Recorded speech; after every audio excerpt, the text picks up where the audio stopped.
Hello, and welcome back to Elderflowerings. It's a privilege to gather with you again in this space where we share stories, seek understanding, and celebrate the enduring spirit that defines our later years.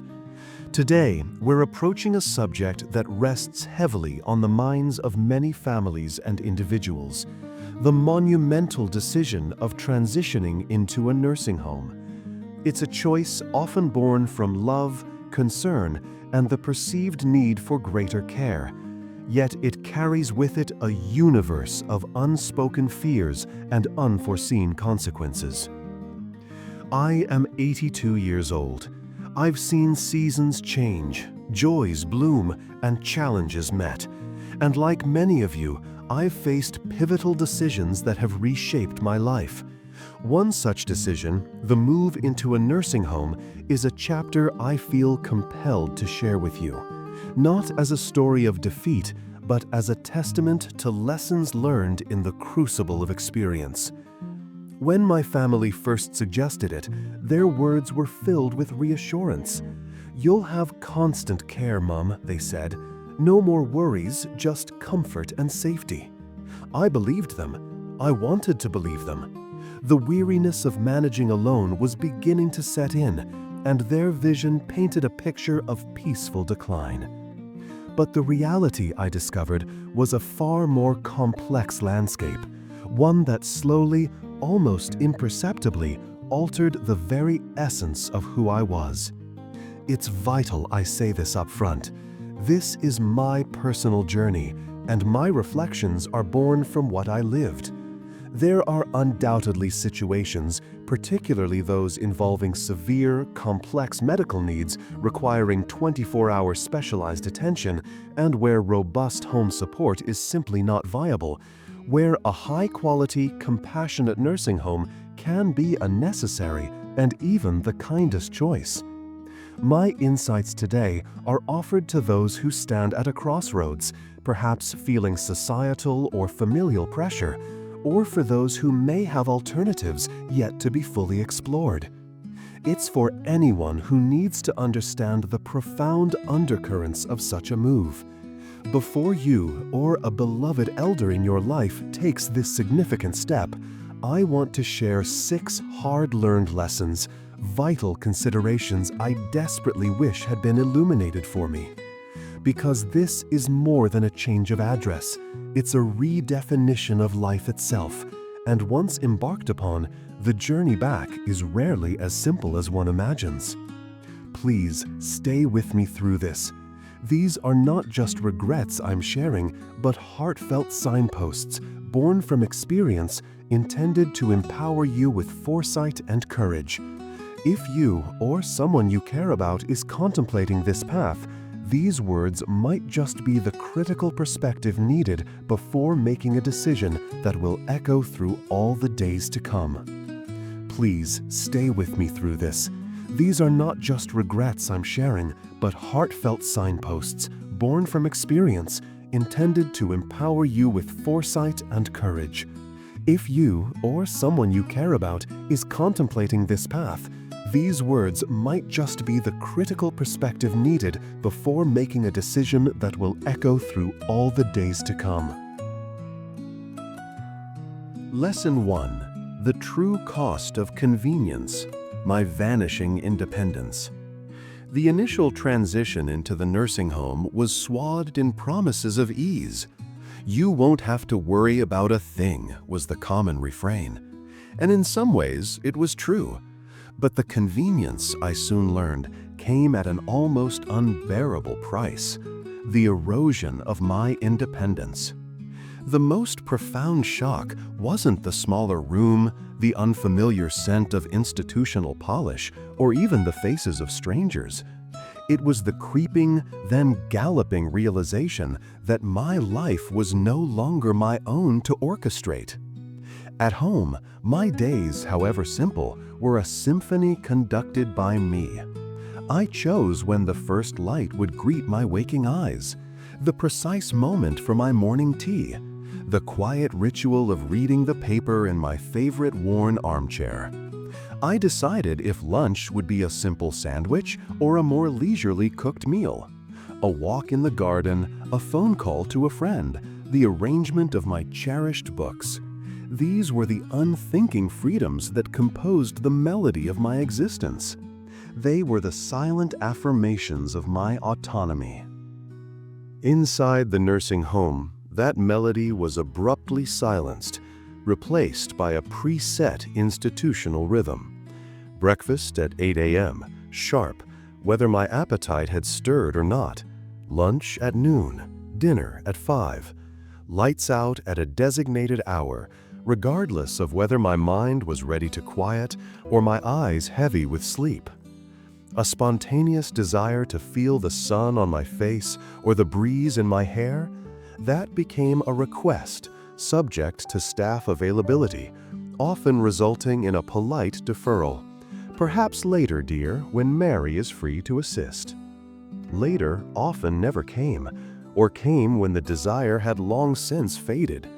Simple choices, like what to wear from my own limited wardrobe now housed in a small closet, or what to select from a restrictive menu, began to feel like negotiated privileges rather than fundamental human rights.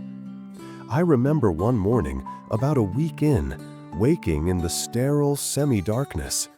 I sat up, stretched out a hand, expecting to feel the familiar comfort of the crocheted throw my granddaughter had made, reaching for the novel I'd been engrossed in at home.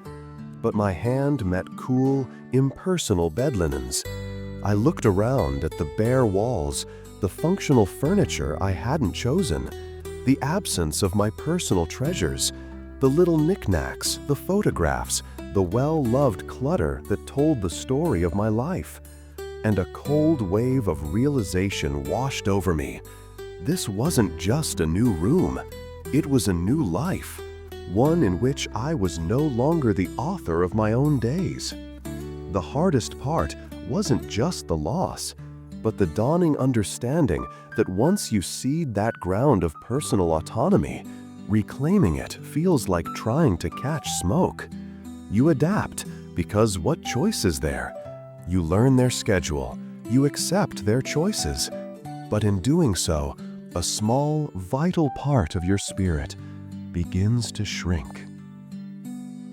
What I wish I'd asked myself with unflinching honesty, and what I implore you to deeply consider for yourself or your loved one, how much of your intrinsic daily rhythm, your personal rituals, your small but significant choices, are you genuinely prepared to relinquish for the sake of care or convenience? Probe deeply into any facility's policies on personal autonomy. Ask about flexibility in mealtimes, access to outdoors, personalizing your room, choosing your own activities. Understand that the promise of everything being taken care of can inadvertently mean your ability to take care of yourself in the ways that truly define you is taken away too. Those small, everyday freedoms are the oxygen of the soul. You will miss them with an intensity you cannot now imagine. Lesson 2. The echo in the silence. When out of sight risks out of mind. The reassurances from my family were heartfelt, I know. We'll visit all the time, Mom. You won't be lonely. And in those initial weeks, their familiar faces were a lifeline. My daughter would bring flowers, my grandchildren their youthful energy and stories. For a fleeting while, it felt like a bridge still connected me to the vibrant world I'd left behind. But life, with its myriad demands and relentless pace, has a way of eroding even the best intentions. As months turned into a year, the visits, understandably, became less frequent. My daughter, juggling work and her own family, started calling more often than she came. The calls themselves sometimes rushed, tinged with a guilt I tried to soothe. My grandchildren, immersed in their studies and budding careers, found weekends filling up. Holidays became the most poignant barometer of this shifting reality. The promises would be made. Of course, we'll be there for Christmas dinner, Grandma. But then a last-minute change of plans, an unavoidable conflict, and I'd find myself in the communal lounge amidst a sea of other hopeful, waiting faces, a quiet sorrow settling over the tinsel and forced cheer. It was never, I truly believe, a lessening of their love for me. It was the simple, brutal truth of human nature. When you are not a part of the everyday fabric of someone's life, when your presence is confined to specific visiting hours in a specific location, it becomes easier for your daily reality, your daily needs, to fade from their immediate consciousness. It's easier to assume you're fine, that you're adjusting, that the staff are meeting all your needs. But the unspoken truth, the one that lodges in your throat, is that the longer you are in such a place, the more you do need those familiar connections, those reminders that you are still cherished, still an integral part of their lives. I remember countless evenings sitting by my window, the sky outside painting itself in hues of purple and gray, my phone feeling heavy in my hand. Should I call my son? He'd sounded so stressed on our last brief chat. I didn't want to add to his burdens, didn't want my voice to be just another demand on his time. So I'd place the phone back on the nightstand. And in that small, defeated gesture, the reality of my new existence would crystallize. A life lived in the quiet spaces of waiting, of hoping to be remembered, of tempering my own need for connection so as not to inconvenience those I loved. That silence, the one filled with unmade calls and anticipated visits that didn't materialize, was a profound kind of loneliness. What I wish I'd explored more deeply, and what I advise you to discuss with raw honesty before any decision is made, what is the realistic capacity for family and friends to visit, not just in the first few weeks, but sustainably over months and years? Beyond physical visits, what technologies can be reliably implemented to maintain connection? Easy-to-use video call devices, shared photo streams, regular scheduled calls that are sacred. Critically examine what a facility offers to actively foster and support these external relationships. Are there comfortable, private spaces for families to gather? Do they facilitate residents using technology? Do they understand that their duty of care extends to the residents' emotional and social well-being, which is intrinsically linked to these outside bonds? Because the love of family is a powerful anchor, but it needs an accessible shore to moor to. This experience of diminishing connection is, I know, a fear for many. If this lesson touches a chord with you, or if you've discovered meaningful ways to bridge this gap for yourself or a loved one, perhaps you could share a thought in the comments. Your collective wisdom is a gift to this Elderflowerings community. Lesson 3. The Unspoken Theft. Searching for purpose in a scheduled world. When I signed the papers, I truly believed I was merely changing my physical address, outsourcing some of the burdens of daily upkeep. I had no inkling that I was also, in many ways, signing away the very things that gave my days their unique flavor, their quiet, unassuming purpose. At home, my life, though simpler in my later years, was rich with small, self-directed rituals and responsibilities.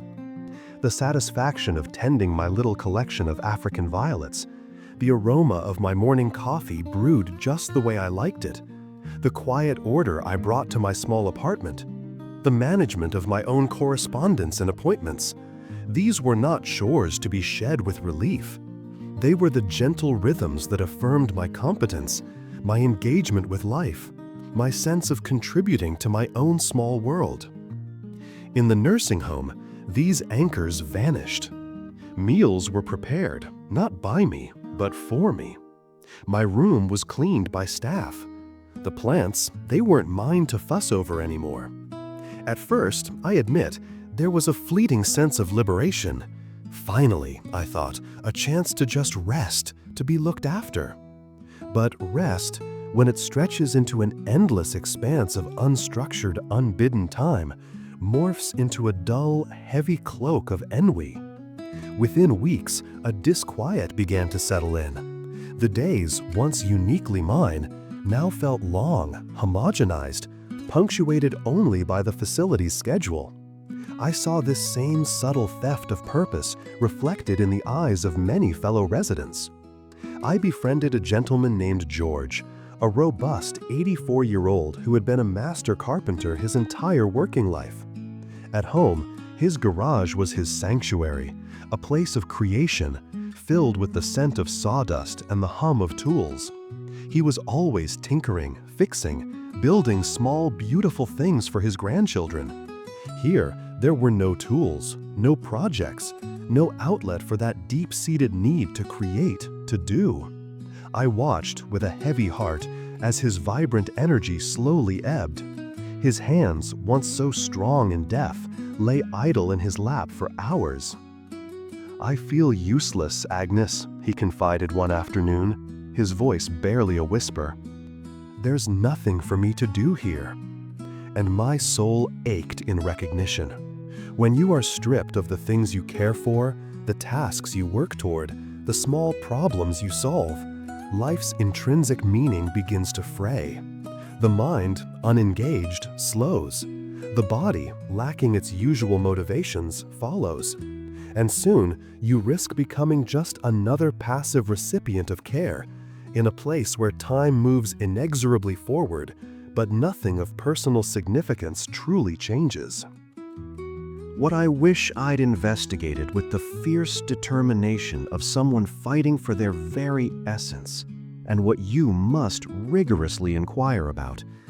Beyond the bingo and the movie nights, what genuine opportunities exist within the facility for residents to engage in meaningful, purposeful activities that align with their lifelong interests, skills, and passions?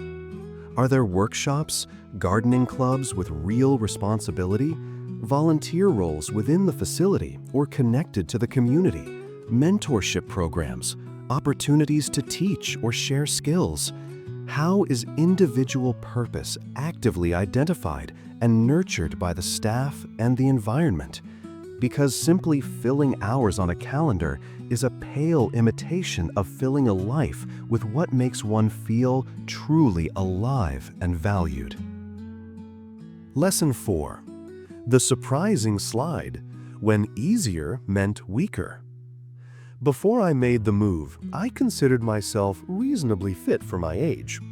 I wasn't scaling mountains, of course, but I managed my own personal care, enjoyed my daily walks, cooked my meals, and navigated my small home with confidence.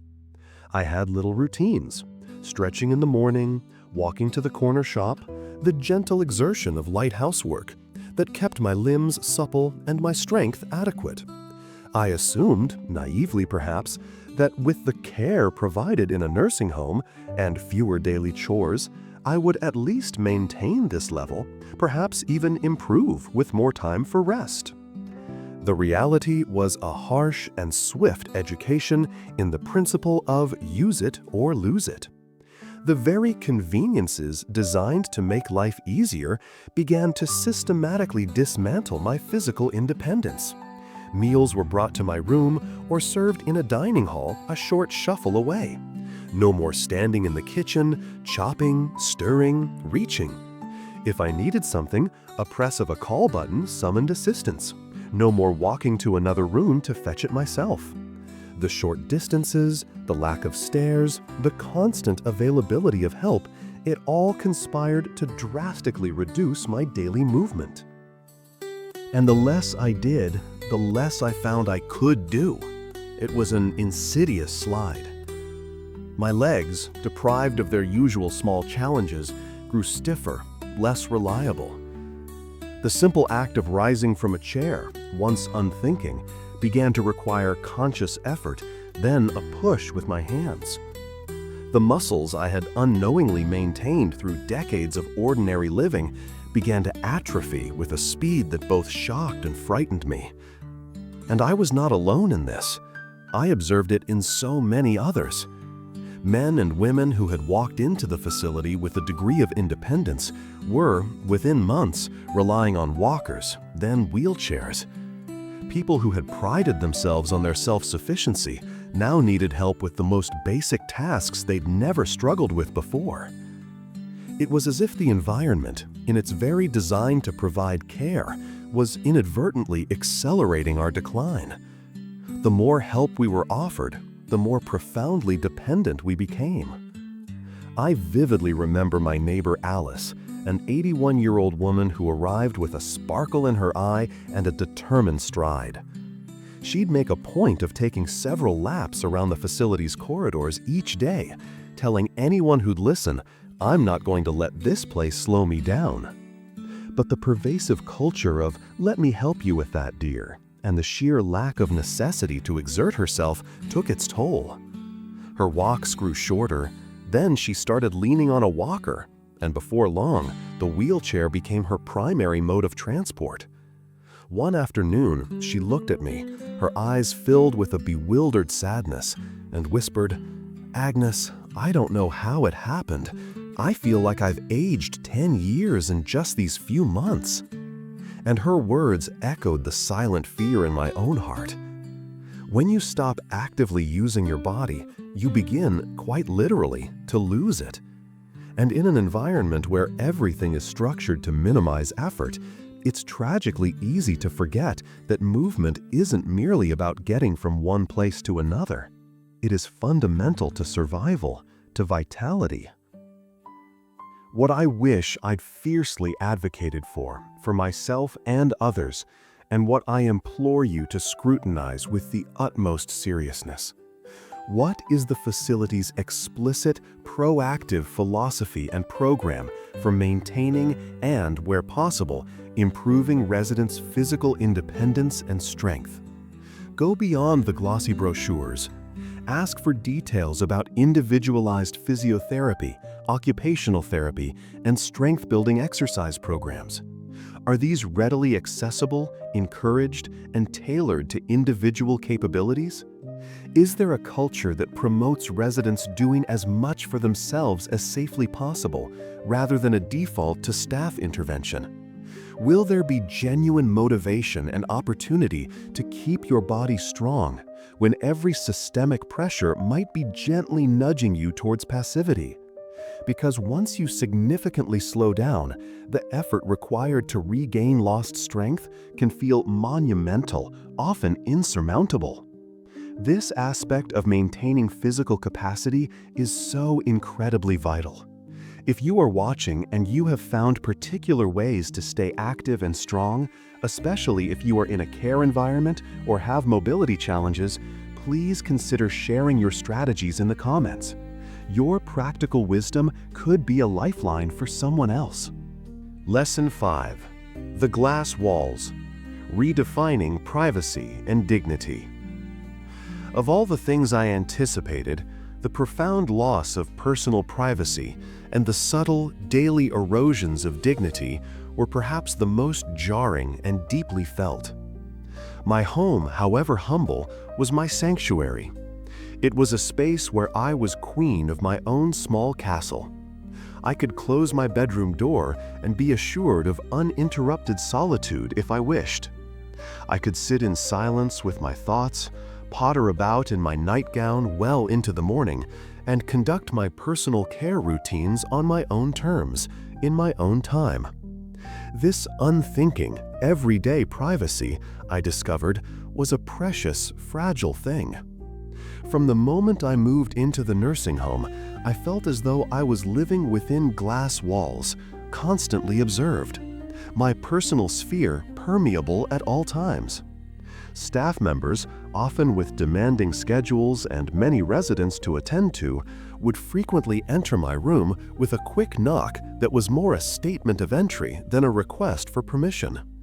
Scheduled room checks, medication rounds at all hours, and the fact that common areas were, by their nature, public, meant that moments of true, undisturbed solitude were rare and had to be almost strategically carved out. Even the most intimate aspects of daily life, dressing, bathing, using the lavatory often required assistance, or at least the potential for staff intervention. I understand intellectually that they were just doing their job, that their presence was intended for my safety and care. But emotionally, it's an incredibly difficult adjustment to accept help for tasks you have managed independently for 8 decades. There's a vulnerability, a loss of self-sovereignty that accompanies it. I recall vividly in those first few weeks the struggle with having to ask permission or wait for assistance for things I once did without a second thought. Needing to use the restroom sometimes meant pressing a call button and enduring an anxious wait. Showering became a scheduled event dependent on staff availability. Even my food preferences, beyond the limited daily menu, felt like an imposition to voice. And then there was the matter of roommates, a common reality for many. Not everyone is fortunate enough to secure or afford a private room. Sharing a relatively small space with a stranger, someone whose habits, personality, and health conditions you have no say in, can be an immense source of stress and frustration. I was relatively lucky with a kind and quiet roommate for a time, but I heard countless stories from others who were less fortunate. Tales of noisy roommates who watched television at all hours, those with challenging personal hygiene habits, or individuals whose cognitive decline led to disruptive or unsettling behaviors, making rest and sleep nearly impossible. And no matter how many personal photographs you pin to a bulletin board, or how carefully you arrange your few permitted belongings, the room never truly feels like your own. It always feels borrowed, conditional. Dignity is a delicate, essential human need, and I hadn't fully comprehended how much of mine I would feel compelled to surrender until I was immersed in that environment.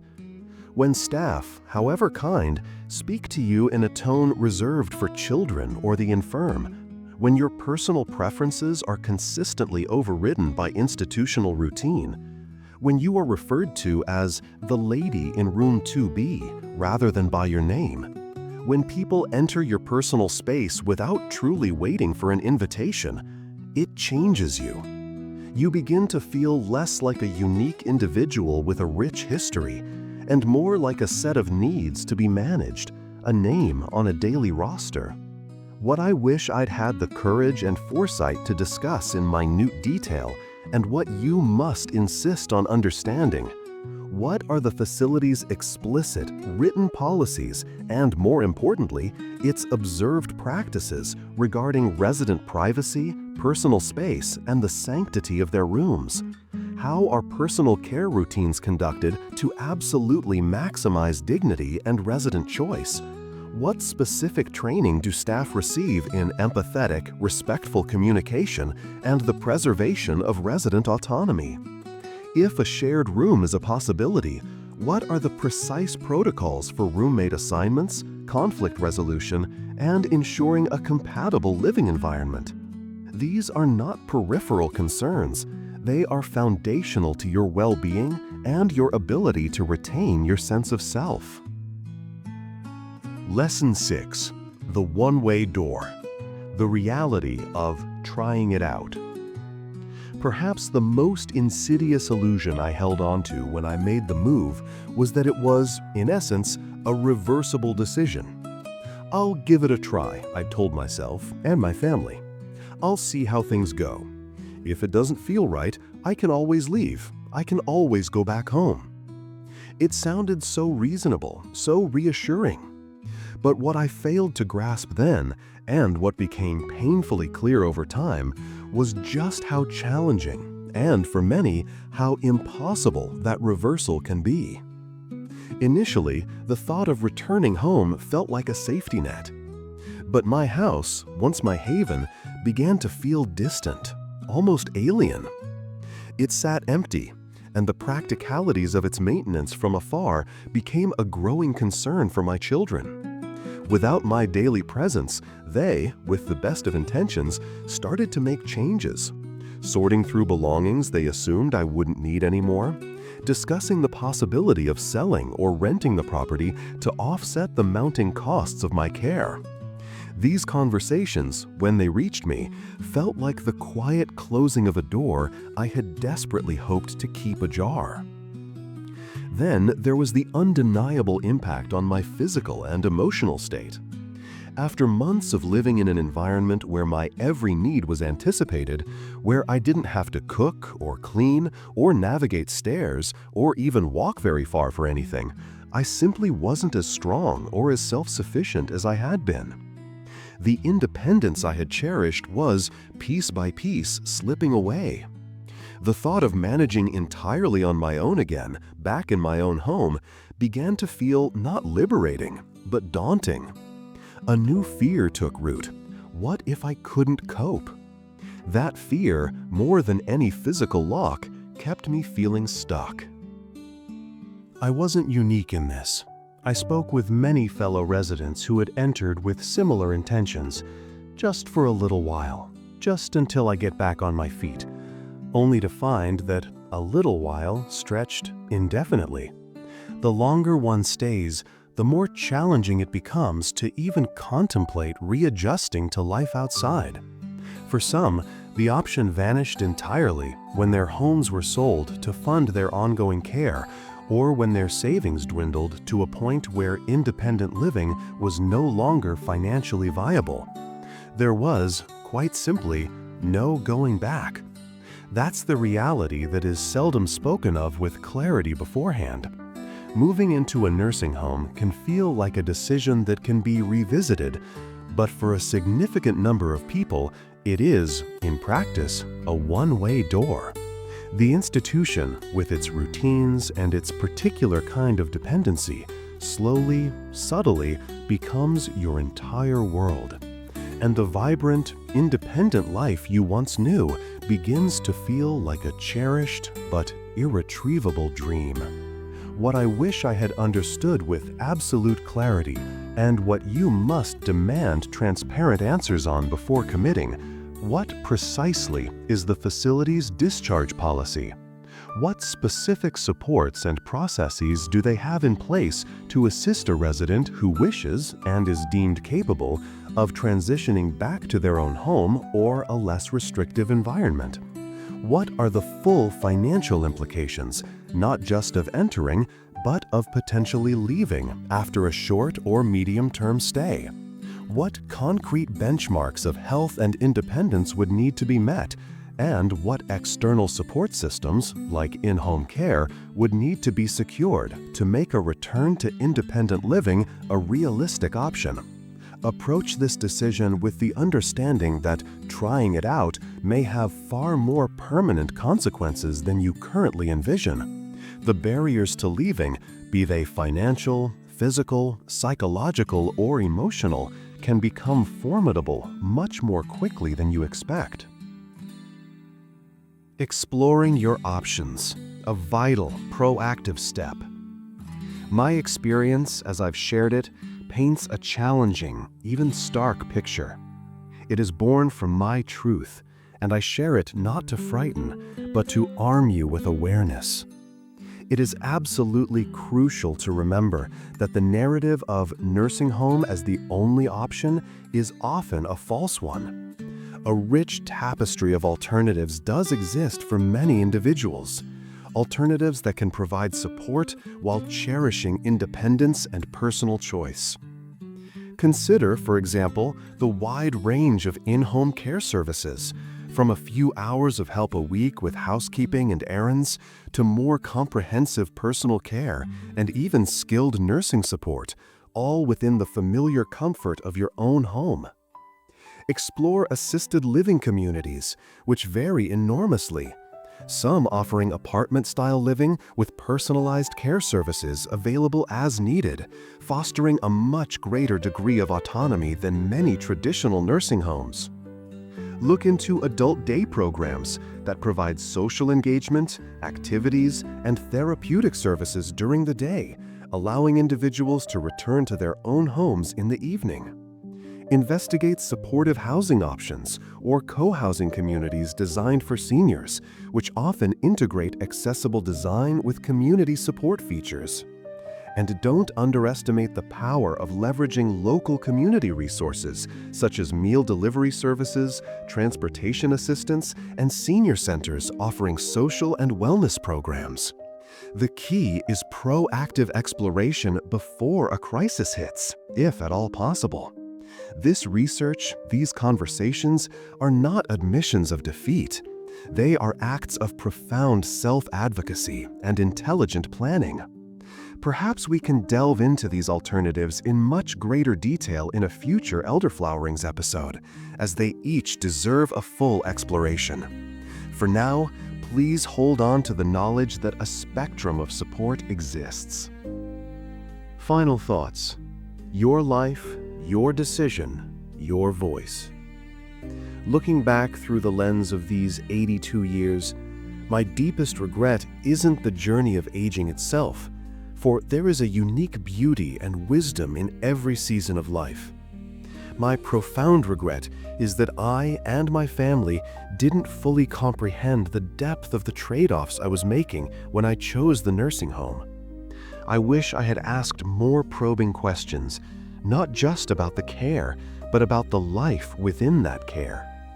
I wish I had fought with greater tenacity for the elements that nourished my spirit, my independence, my purpose, my privacy, my connection to the world I knew.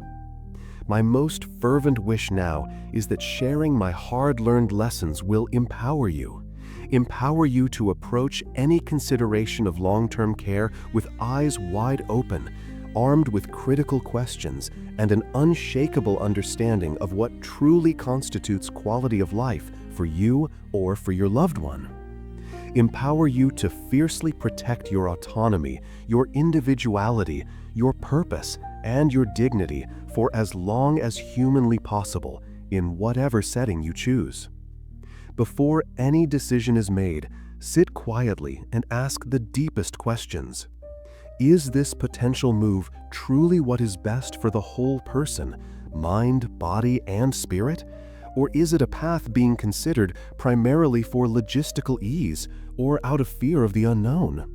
The life you have cultivated, the choices that define your days, the routines that bring you comfort and a sense of self, these are not trivial things. They are the very fabric of your existence. They are precious. Hold on to them, nurture them, advocate for them. Thank you for journeying with me through this very personal reflection. These are conversations that desperately need to be had with more honesty and openness in our society. What is one question or one crucial consideration that this video has brought to your mind regarding long-term care for yourself or someone you love?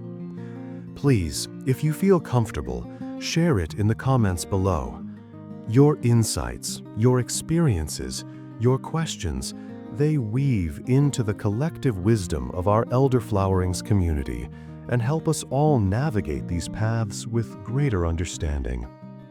If you found these insights valuable, and if they've given you food for thought, please do like this video, subscribe for more heartfelt conversations and shared wisdom, and perhaps share it with someone who might find it beneficial as they face their own important decisions. Your support truly helps us continue this vital work of connection and empowerment. Until next time, be exceptionally kind to yourselves, listen to your own deepest needs, and hold fast to what makes your spirit uniquely, beautifully you.